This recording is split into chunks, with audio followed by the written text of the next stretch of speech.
Good evening all, and welcome. If you want to do something amazing before this video starts, please follow me on Twitter and Instagram. I have something cool coming up soon, and if you follow me there, you'll be the first to know, and I think you'll really like it. In any case, it's time for us to get comfortable. Check your back, make sure no one's following you, and let the darkness take control. This happened a few years ago when I was still living with my mum, and I had borrowed her car to go see my then boyfriend for the evening.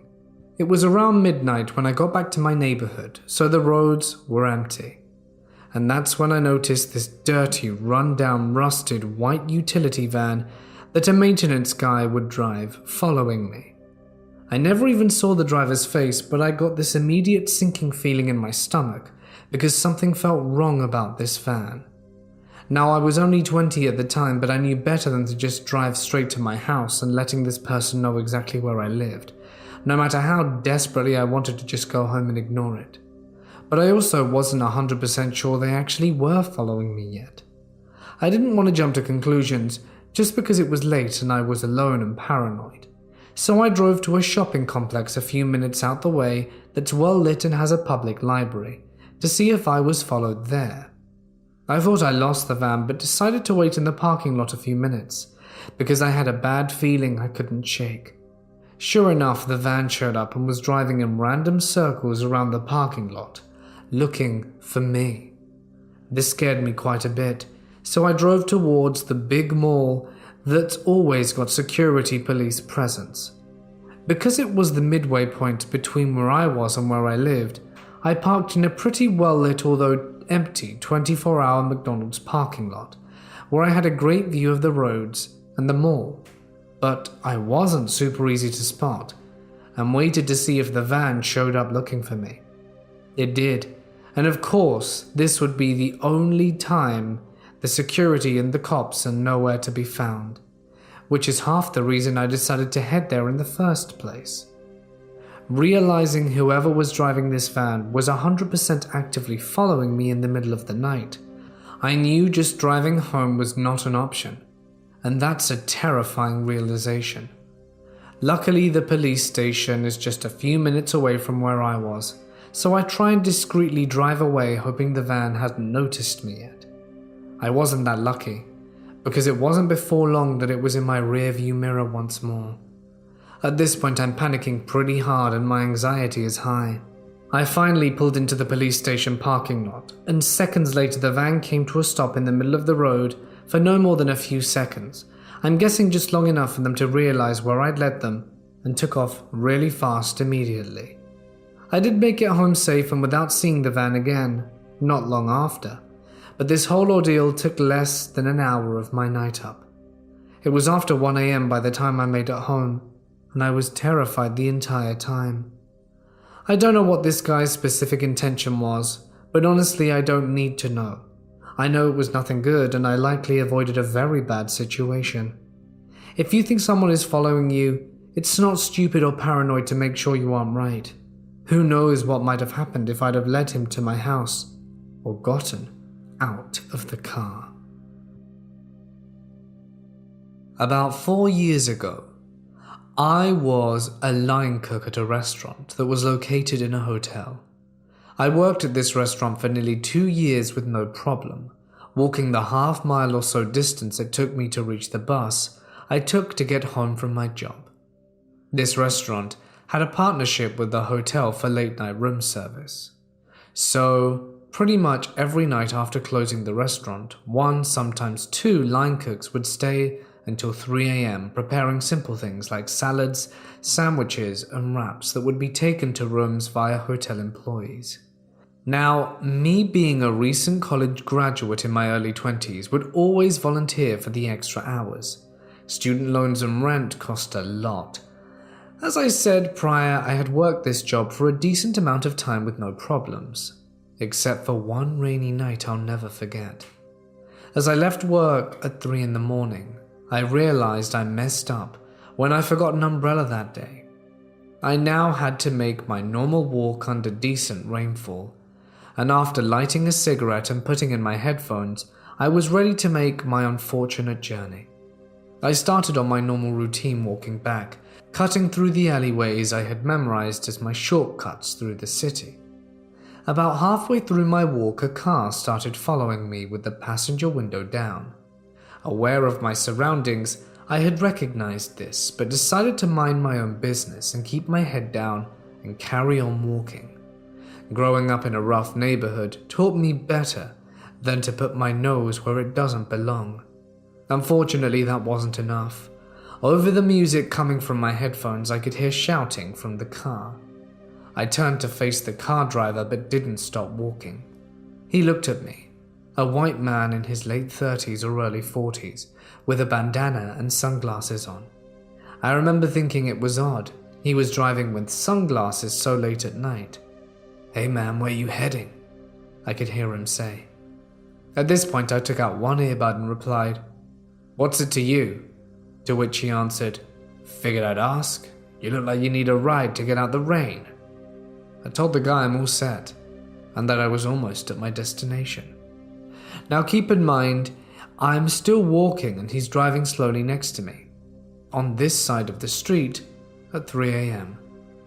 "No problem. Do you want to smoke some weed?" At this point, I was annoyed with the guy. I had just gotten done working 13 hours in a kitchen, and all I wanted to do was to listen to some music before bed and unwind. "Nah man, I don't," even though I did. I replied in a stern and obviously annoyed tone. He just looked at me, almost like he knew I was lying. "Have a good night," I said, before replacing my earphone back into my ear and taking the right up a one-way street, losing him in the process. I arrived to my bus stop safely, and with about 10 minutes to spare. I was the only one there beside one homeless man sleeping on a bench some ways up, and after 3 minutes the car pulls up to the side of the curb, directly in the bus lane. This time I'm facing him. He rolls down the window. "You're heading the south side, huh?" "How do you know?" He points above me. I look up on the digital board and it says the next bus destination and time. "You want a lift? I'm heading that way." At this point I was all set and the hood came out of me. "Hey man, I don't know who you are. I don't want a ride, so just piss off," I said angrily. He stared at me again, but this time I stared back. We locked eyes for a good 20 seconds before the bus approached behind, honking loudly. The guy checked his rearview mirror, rolled up the window and sped off. On the way home, I remember looking back behind me and my surroundings to make sure this creep didn't try and follow me home. Luckily, he didn't, and when I got off the bus, I was in my apartment, safe within 5 minutes. Fast forward a week. One of my buddies who I worked with asked me if I heard about the body that the cops found in a dumpster behind a grocery store, less than 5 minutes from the hotel. I replied, no. He told me it was the body of a girl that was found strangled to death, and the cops are on the lookout for a killer still at large. The cops have no evidence, and were asking for people to come forward with additional information. I hadn't told my buddy or anyone beside my girlfriend at the time what happened that night.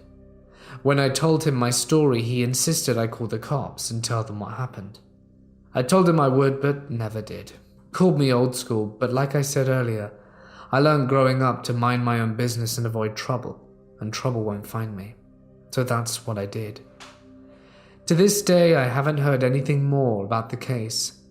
I wonder if it was the same guy. I think about how weird it was for him to approach me the way he did, at such an odd hour of the day. The sunglasses, following me to the bus stop.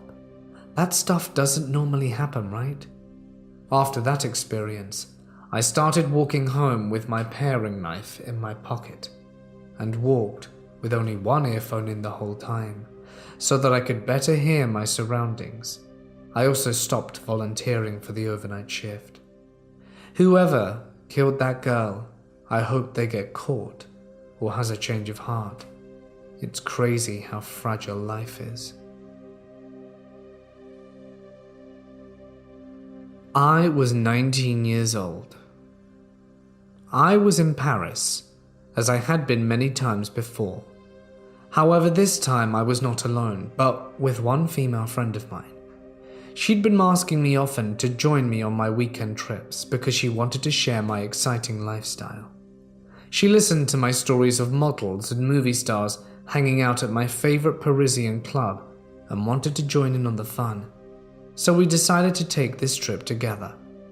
We booked a train ticket and a room in a cozy hotel near Châtelet, and we went. On our first day, we walked for hours, checking out just a few of the many colorful areas where I used to always hang out. Late in the afternoon, we decided to go back to the hotel, have something to eat, and then prepare ourselves to go clubbing. While doing so, though, my friend started to feel sick. Maybe she ate something that her stomach disagreed with. But let's just say that the bathroom became her best friend. And so I suggested we stay in the hotel, watch a movie or something, and head back out the day after. My friend, though, feeling guilty for holding me back, insisted I would go to the club on my own. I was used to walking around my favorite city alone, but I did not feel comfortable leaving her by herself. She kept assuring me she'd be fine, so I got myself ready for a night out and went. As I got to the club, there was a huge crowd standing in line, waiting to be chosen by this female bouncer. It looked like she was checking people out from a distance to decide whether they were worthy of getting in. When I got there, a limousine pulled up and the crowd was ordered to move for the special guest. No waiting in line for him. I was all the way in the back of the line, but since I'm very tall and back then had a model look, the bouncer looked me up, pointed at me and asked if I was alone. As soon as I told her, she gestured for me to come in. And so I walked through the crowd of about 100 people to the front door of the club, feeling quite special for having been selected. I had an amazing time. I danced all night with people I'd never met before, yet we were like one big dance crew. It felt great. Good music, good dancers, and I had the time of my life, which for me only takes those two ingredients. About 4 in the morning, I felt it was time to go back to the hotel. I had an active day ahead of me, so I needed at least a few hours of sleep, and I left. I felt very at home in this big city, and I decided to walk back to the hotel. And although every now and then a car would pull up next to me, thinking I was walking around so late looking for work, a simple no always made it clear that my purpose was actually from get to A to B, and not make money while doing so. I felt totally safe as I continued my little stroll in the early morning, gradually approaching the hotel. I wanted to cross the road to make sure I could do that safely, even though there was no traffic as the city was asleep at this time. I looked left and right, and then saw him, a young man on a sports bike on the sidewalk about 30 meters behind me. As soon as he saw that I had noticed him, he sped up and started riding his bike next to me. I crossed the road and he followed, asking for a cigarette. I told him I don't smoke, but considering the fact that I was female and all by myself, I decided not to be kind to him. In this situation, it might easily be misunderstood.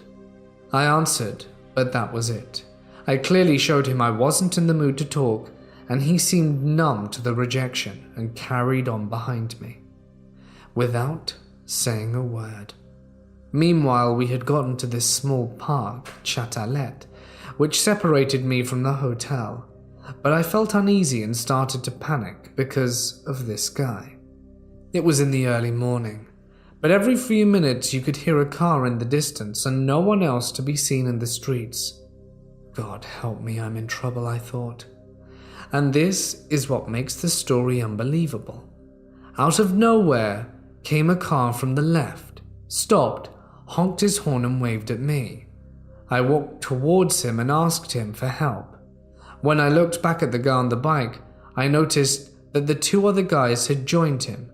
They must have been walking behind me. As soon as I spoke to the driver, the biker started yelling at me and threatening me.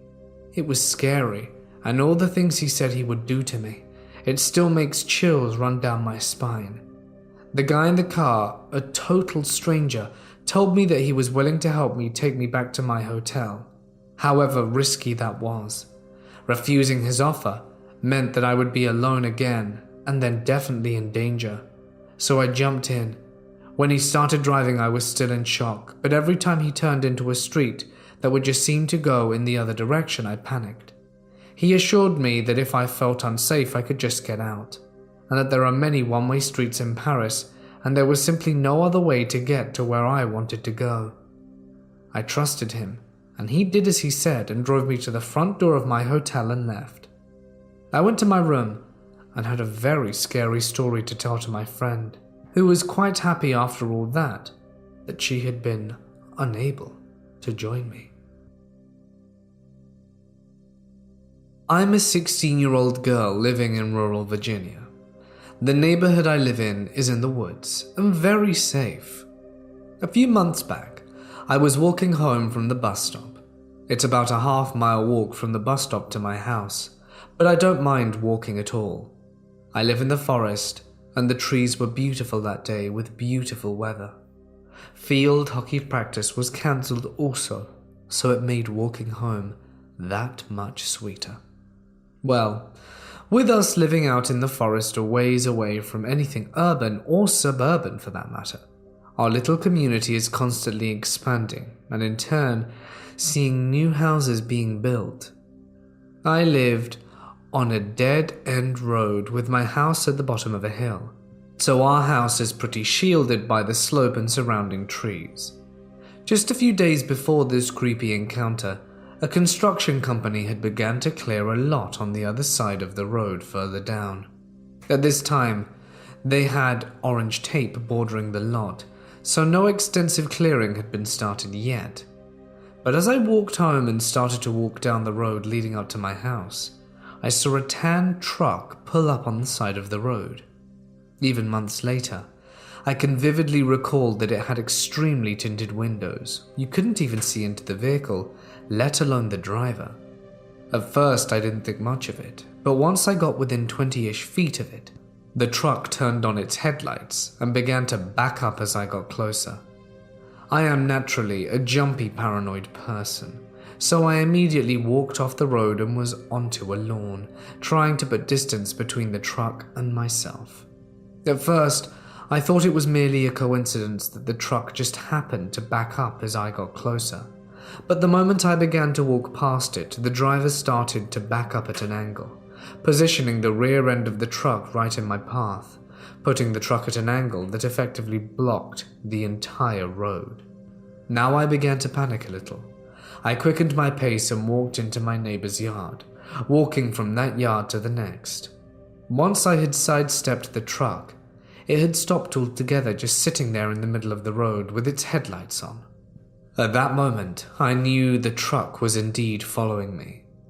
I couldn't show the driver which house was mine, and still staring at the tanned truck, I walked from yard to yard, passing over driveways but never going onto the road. I walked past my house once, but made sure that I didn't look at it or give any indication that it was mine. After what seemed like minutes, the truck began to drive away, but very, very slowly. Once it drove up the street nearby, a few hundred feet or so, it stopped again to, I assume, see if I'd go into a house. I didn't. I stood there beside a trash can and stared at it, and after a minute or two, the truck finally drove off. I realized looking back that it could have just been someone looking at the lot undergoing construction, but it doesn't shake the uneasy feeling.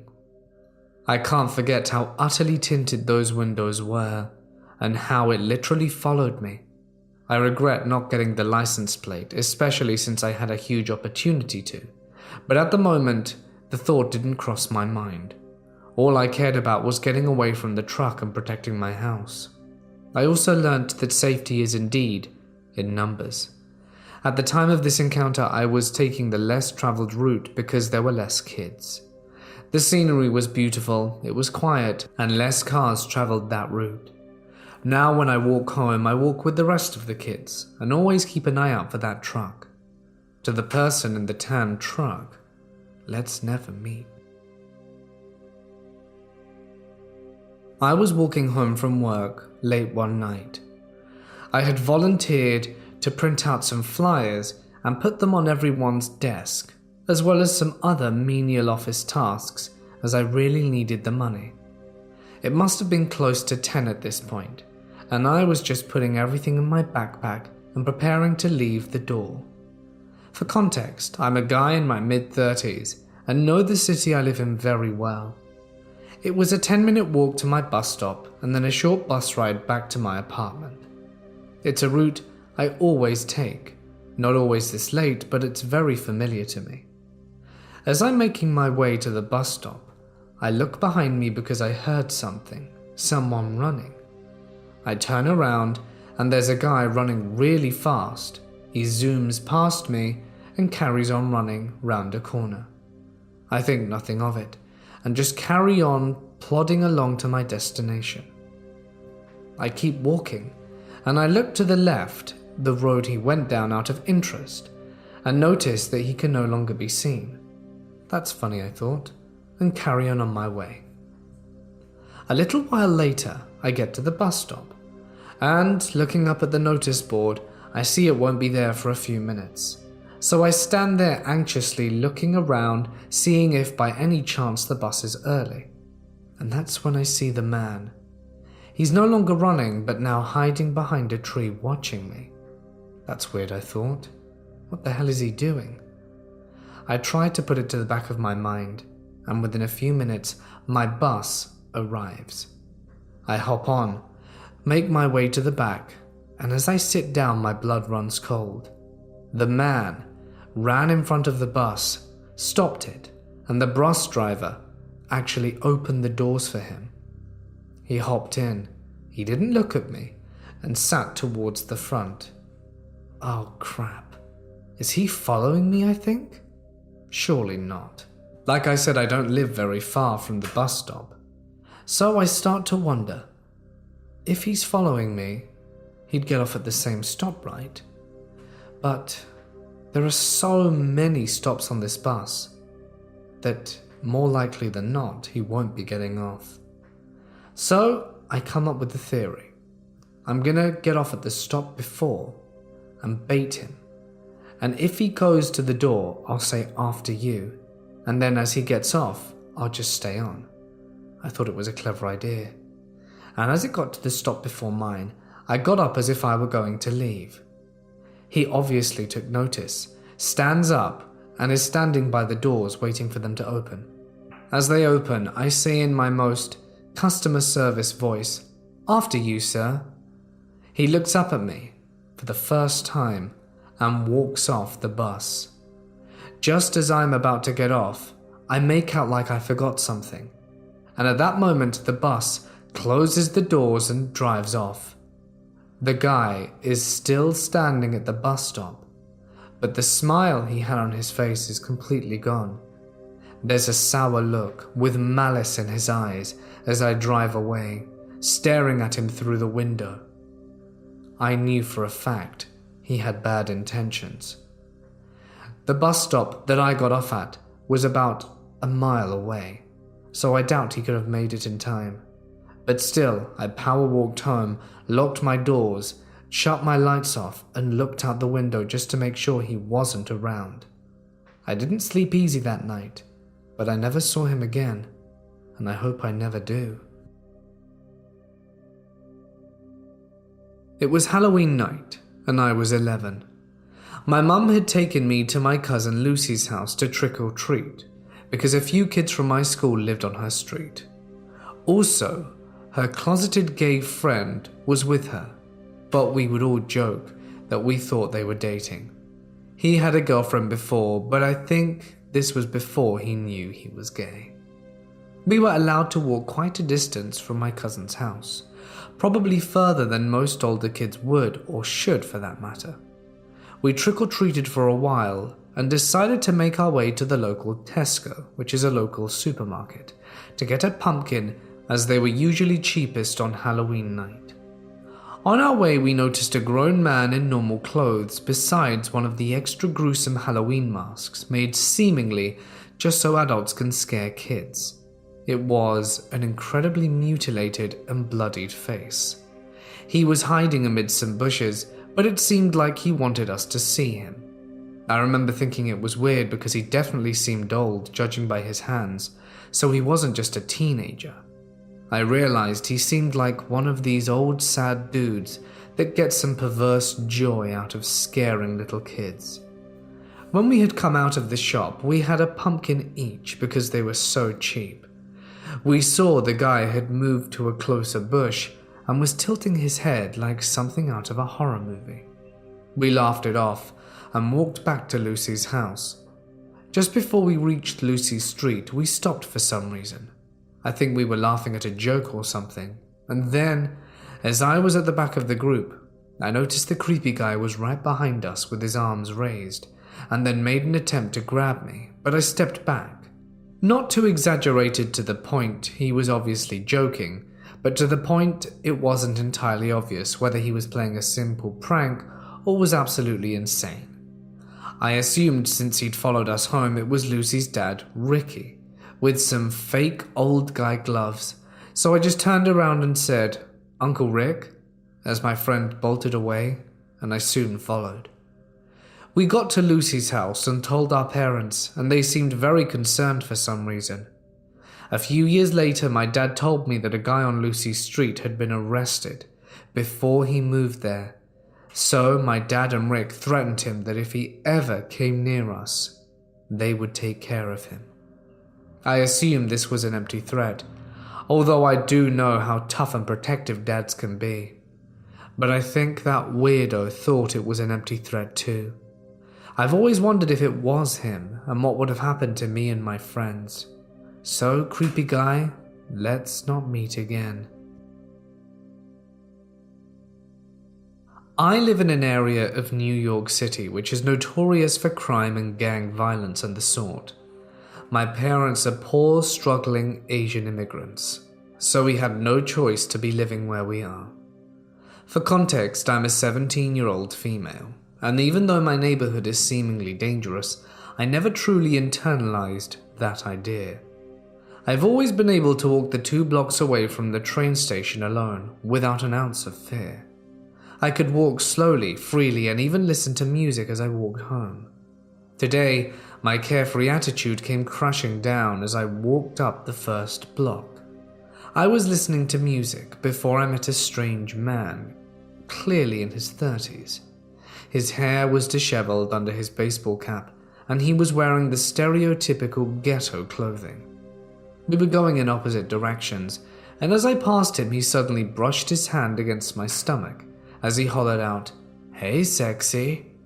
Immediately, I became hyper-aware of my surroundings, confused as to why he touched me. I tried to ignore it, assuming he wouldn't follow me or anything, but I was wrong. He completely turned around and started lingering behind me. "How are ya? Can I take you home? I'm gonna make you mine tonight." I just kept walking faster, but he kept following me. As a 17-year-old who's never experienced anything like this, I had no idea what to do. All I could think about was getting him away from me. Couldn't he tell I was a kid? As I took longer and longer strides in an attempt to get away from the creep, I thought of everything I could do. I would have to take a turn soon, and I knew that block would put me in more danger since it was usually empty. Thankfully, there was a grocery store near that turn, and a woman in her 20s who I made eye contact with. I walked up to her and gave her a look she could immediately tell by that something was bothering me. As soon as he saw me go up to that woman, he decided to stop and walk into the grocery store. I was still scared to take the turn, but the woman reassured me that she would watch him and told me to go safely. My legs were shaking from the experience, and I am forever disillusioned with the safety of my neighborhood. How naive was I to think I would actually be safe on those streets? I hope to not meet again. I live in a small college town that was considered the most dangerous city in America per capita not so long ago. There's a whole load of gang violence, drug use, and a ton of awful people. I hate this town. I struggle with clinical depression. And recently, after a long time of doing fairly well, it has hit me again like an express train. This day in particular was very bad. I woke up and immediately just felt horrible. My whole day was just a blur of moping at school. So I ended up skipping my tennis class final hour as it was raining, and I wouldn't be missing out on anything. Days like this, I can just tell my teacher I'm going to the library and just go home. I get home and immediately go on a walk without going inside. Going on walks and working out often makes me feel a lot better on days like this. I live about a mile from the college campus, so typically it's pretty safe. There's always police patrolling, and there are places where you can press a button in case of emergency everywhere on campus.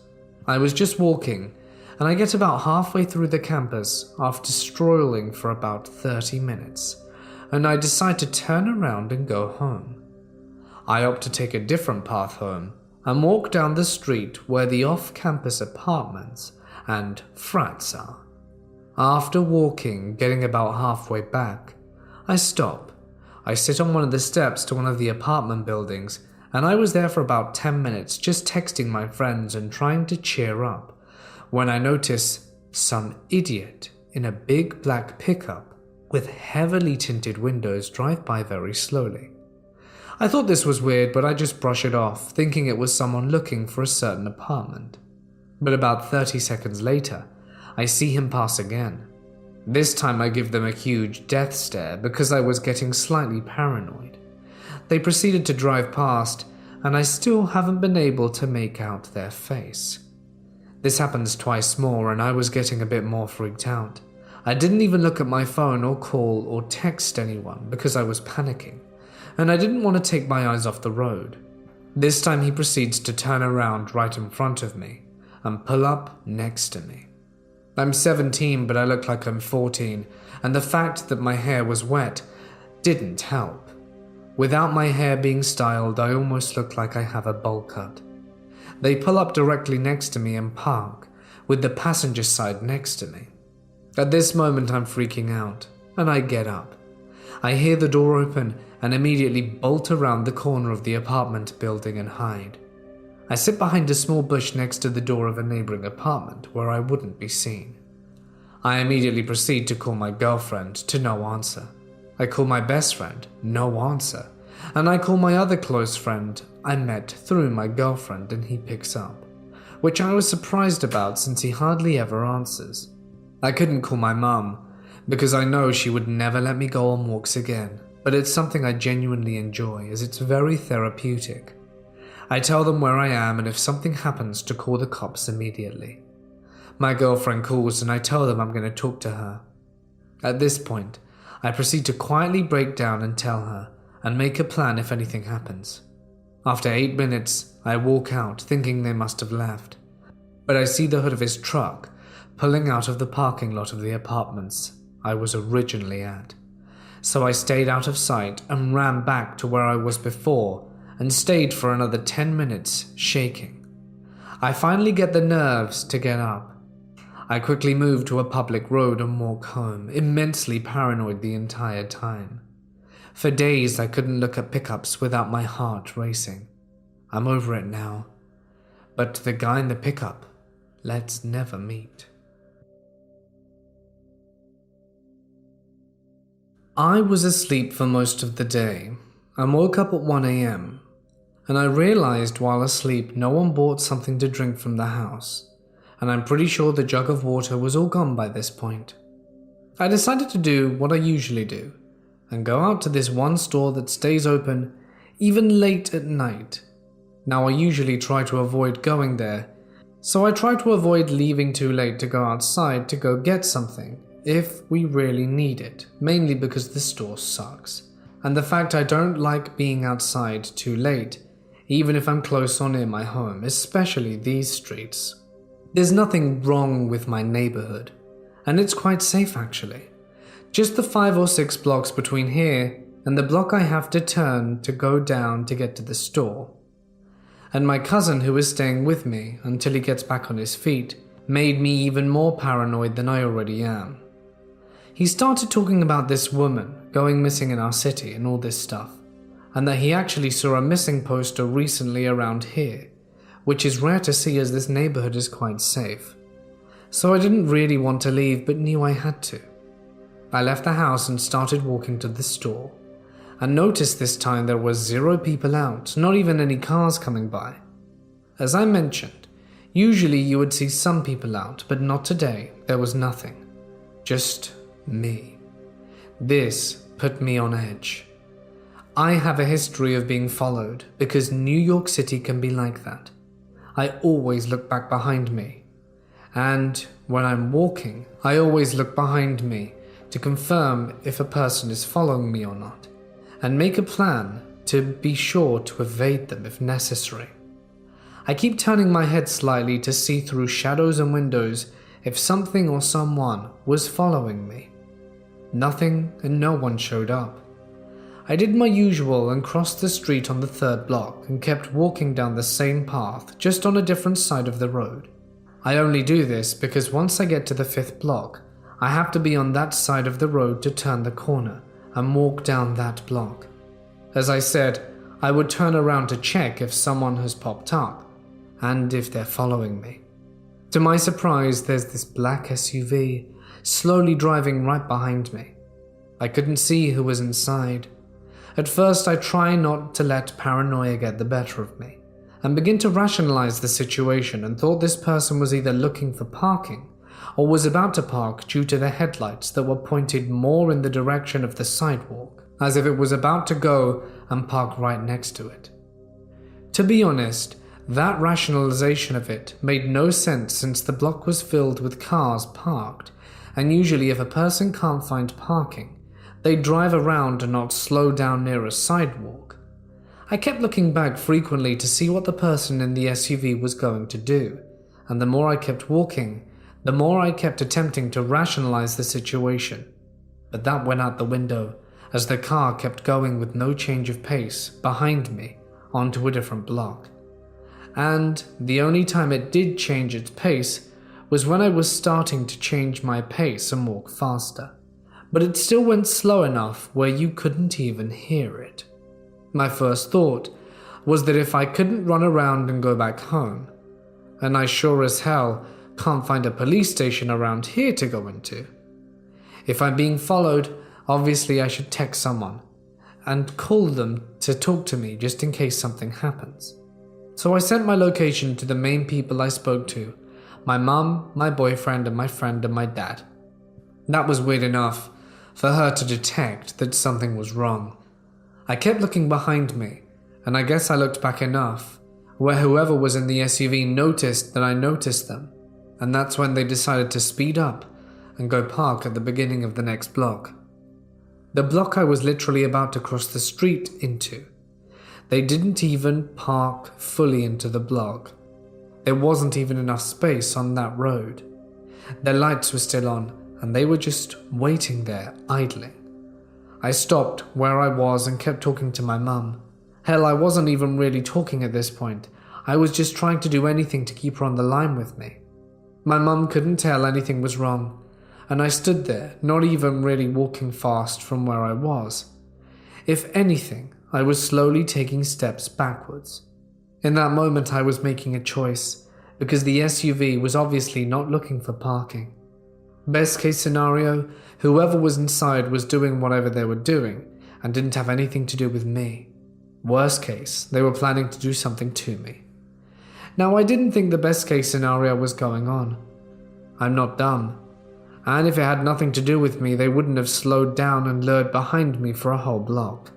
My mind went to worst case scenario, and I'm debating on slowly going back towards my house, where they wouldn't notice since I'm still behind them. That instantly went out the window, because something I learned is to never lead anyone back to your home if they're following you. And as I said, there's no police stations nor fire stations nearby. No one was around, no cars passing through, so I stood there and the SUV stayed right there. No one coming out or in. I didn't want to take the risk of walking onto the next block either. I'm guessing the person noticed I wasn't walking anymore and it fully registered into them that I saw them when they drove down to the end of the block to try and hide among the parked cars. It would have worked had I not moved a certain angle to see that they went and parked in a place I couldn't have seen them at if I'd have kept walking, which was around the corner at the end of the next block. And again, no one got out the SUV. It stayed on and was just idling there. I still did not cross the road onto the next block. I did not continue my route to this store because that meant walking down the block, and I wasn't risking anything to go pick something up. So I slowly took a few steps back, turned and went home, due to the fact whoever was inside wouldn't have noticed if I turned around and left.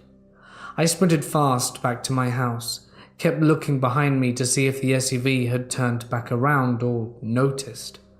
Gladly, I made it back home and no one followed me. But I was shaken up and refused to test my luck to go out and buy stuff for the house, even if the SUV was long gone. I'd rather wait till morning so that I could see. Looking back, the SUV literally popped up out of nowhere. Considering the fact I always looked behind me frequently, and I do not remember even seeing it anywhere parked or driving anywhere when I looked behind me before that, and didn't even hear it pull up either, makes me pretty sure whoever was there was more than likely trying to take me.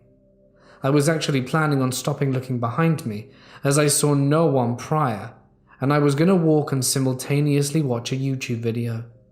I actually was just walking and looking at my phone once I hit the third block. Had something not told me in my intuition to look behind me, I wouldn't have noticed the SUV, and don't even want to imagine what would have happened because of that. I was a 13-year-old girl, and an early bloomer, if you know what I mean. And I'm pretty tall for my age, so I looked older than I really was. Normally at the bus stop, when it was nice out, I would go to pick up my little brother from school, since I got out of school before he did, and it's about 20 houses down. I would always take my dog Caesar with me because he loved the attention and a good walk. I wouldn't say we lived in a good area, but by no means it's horrible trash. Across the street from our bus stop is a blue house that had been listed on the sex offenders register. The people that lived there consisted of 4 white men that were the definition of white trash. Their ages ranged from 18 to 45. There was also an old lady who was in her 60s and 70s. She always had her grandsons over, but he technically didn't live there, and she always drove these guys everywhere. One day I'm waiting at the bus stop with Caesar, while 4 of them were outside, 2 playing basketball, the oldest man sitting in a lawn chair drinking a beer and smoking a cigar with one of the younger guys. I was on my phone and, being the protective person I am, carried a small weapon in my back pocket. This older man sets his beer down and puts out his cigar. He walks across the street to come close to me, and I discreetly backed up a little. I just thought he was waiting for the kid that visited the old lady every week. I think he is her grandson, but I really don't know. He comes closer to me and asks to pet my dog. At this point, my dog is starting to growl. I say sure because I was very awkward at this age and try to get my dog to sit, but my dog is full on barking at this guy and won't stop. After a few minutes, I say sorry he won't calm down, maybe later, and he looks at me for the first time because he'd only been looking behind me the whole time. He smiles, and it was so creepy it sent chills down my spine. When I think about it now, he says it's alright, maybe next time you're here. He winks, walks away, and keeps clenching his fists so hard his knuckles turn white. After he walks away, Caesar calms down a little and he starts sniffing behind me. There are 2 huge trees and another row of houses behind me. He keeps pulling, so he sees a squirrel, which he only growls at, and then he starts barking at the tree. I walk him over to the actual bus stop, which is at the corner, and he finally calms down. A few minutes later, I hear footsteps behind me, and I turn around and see the guy run out from behind one of the 2 big trees, and I immediately recognize him as the 4th guy from the house. Sadly, on November 7th, 2017, Caesar passed away at age 5 due to a cancerous tumor that spread to his lungs. I don't know what would have happened if my dog wasn't there to save me, but I'd rather not meet those creepy guys from across the street from my bus stop again.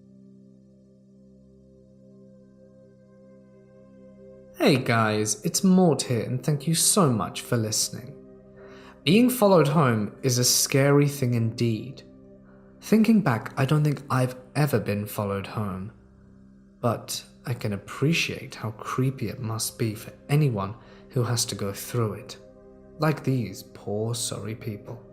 Thank goodness they all made it out okay. If anything creepy has ever happened to you, please be sure to let me know. You can find the information on how to submit in the description. Also, information, my Twitter, my Instagram, please follow me there. I've got a whole load of stuff which I think you're going to enjoy, which I'm launching quite soon. But that's the best place to be informed about this cool stuff. I really can't tell you yet, but once I reach a certain amount of followers there, I think I'll be able to do the launch. So I'm really, really excited. Lots of stuff to look forward to, really. So yes, as always, a huge thank you to my wonderful and lovely patrons for their help and support. Anyone who would like to find out more, you get cool stuff like the ability to pick video topics, the credits, like what's on the screen right now, as well as a whole load of other stuff. So if that interests you, please be sure to check it out. Alright then guys, for now it's time for me to sign off though. Stay awesome, and I'll see you in the next one.